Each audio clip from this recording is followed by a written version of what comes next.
I've been asked to talk about the opinion polls, so I do need to preface this. As President of the British Polling Council, I was responsible for setting up the inquiry into the opinion polls. The honest truth to the answer, why did the polls get it wrong, I don't know. What I will do for you is to lay out some of the possible reasons why they got it wrong. But what I need to emphasise here is that any views that I express are wholly personal. They do not necessarily affect the views of the inquiry, let alone those of the British Polling Council. The British Polling Council has absolutely no views on why the polls got it right or got it wrong until its inquiry reports. The inquiry is due to report at the beginning of March next year.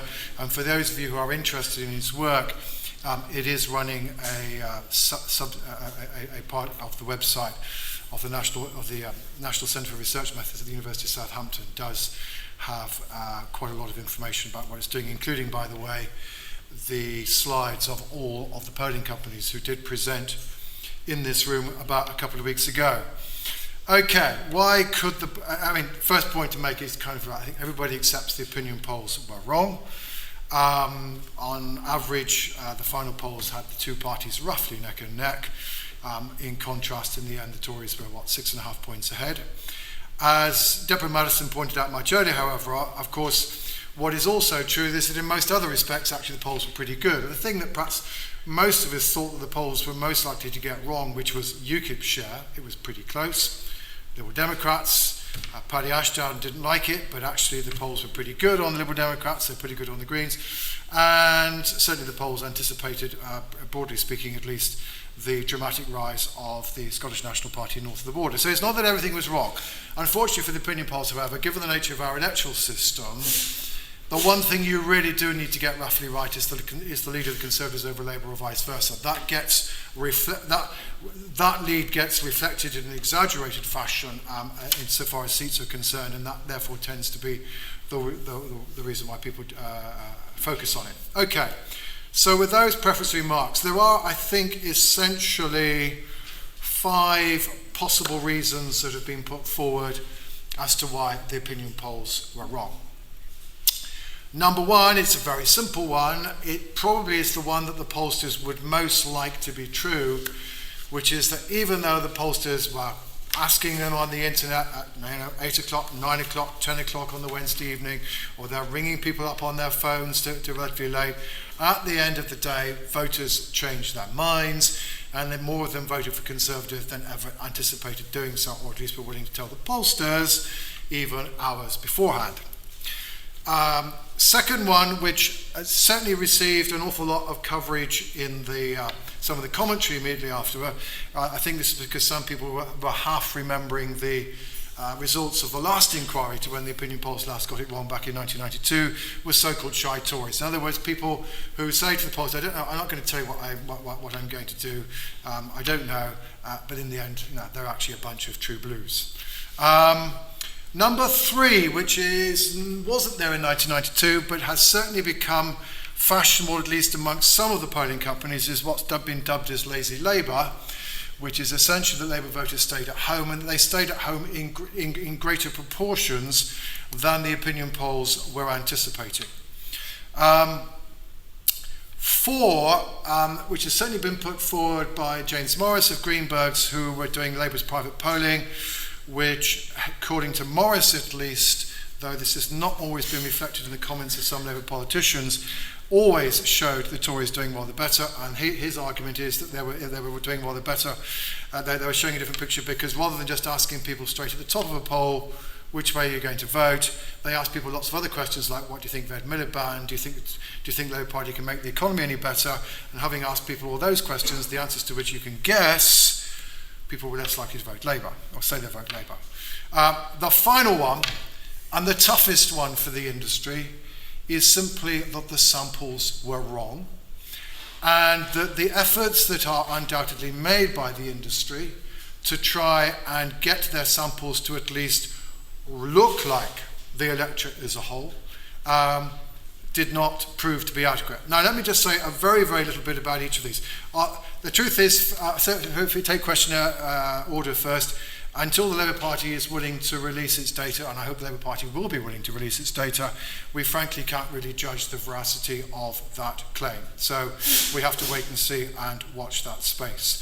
So far as shy Tories are concerned, it tends to be forgotten that actually certainly some of the polling companies were already making an allowance for those people who refused to say how they were going to vote. They tended to assume that these people, in fact, were going to do what they said last time.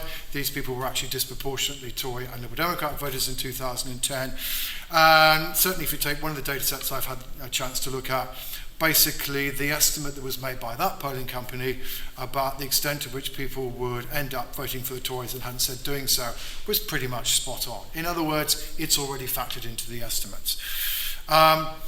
So far as late swing is concerned, and this also partly picks up the Labour point, there is one polling company that, there are three polling companies that have gone back to their respondents who they contacted before polling day and to have published the results of that recontact. Much of that recontact activity, most polls have been weighted and et cetera, in exactly the same way as the previous poll. One of those companies does pick up something of a movement towards the Conservative Party, but still only ends up with a 3-point Tory lead. Two other companies, frankly, end up in exactly the same place as they started. And certainly, if you look at some of the innards of some of that, for example, if you look at ICM's data, amongst those people who gave them a voting intention beforehand and who gave them a voting, said what they did afterwards, 90% of them actually did what they said they were going to do, and virtually none of them switched between Labour and Conservative. So late swing, frankly, doesn't look very hopeful. There's a lot of work. Some polling companies are definitely very keen on the lazy Labour idea. It's a bit more complicated, however, than simply saying we think Labour voters stayed at home, but in particular a feeling that perhaps the young people that the pollsters were able to get and some of the working class people that the pollsters were able to get actually were unrepresentative of that group, and that actually the level of differential turnout between younger voters and older voters, between working class voters and middle class voters, was bigger than stated in the polls. And certainly some companies, as a result of kind of reweighting their data to take this into account, have magically discovered they could now get a 6-point Tory lead in their polls beforehand. All I will simply say at the moment is that I have now gone through the exercise personally of working out the extent to which each company was anticipating differential Labour turnout. Many of them were, not all of them were, but they all ended up in the same boat. And I'm not entirely clear that we will discover that the polls, on the evidence we've got so far, will necessarily have underestimated the lazy Labour phenomenon. But that's an area where there's more work required. Which does therefore bring us back to the issue of sampling. And certainly what is true is that in the wake of the 1992 election, I think it's true that the polling industry, learning in a sense some of the lessons of that last debacle, got itself to the point where it said, look, we know it's very, very difficult to get representative samples. And certainly if you look at virtually any opinion poll, it's short on young people.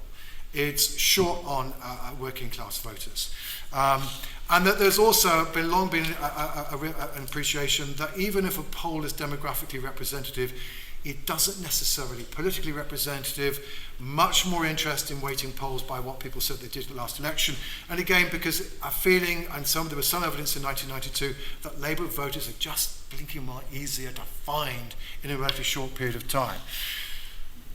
If, therefore, we are discovering that that the samples that we're getting, even after weighted, are not adequate, and that's an if at this stage, then that really obviously will require, whether or not that presumption on the industry that it can weight itself out of unrepresentative samples, or whether perhaps if it weights differently using other characteristics, and populists are doing some work in this direction, which is quite interesting, they can get the samples to look representative.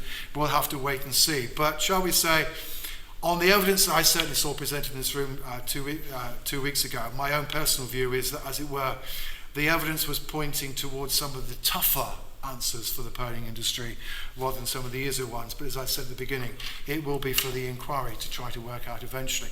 But of course the irony is we had more opinion polls in the last election. We had loads of data. We had big data. And the lesson is big data is fine, but if it's not the right data, useless.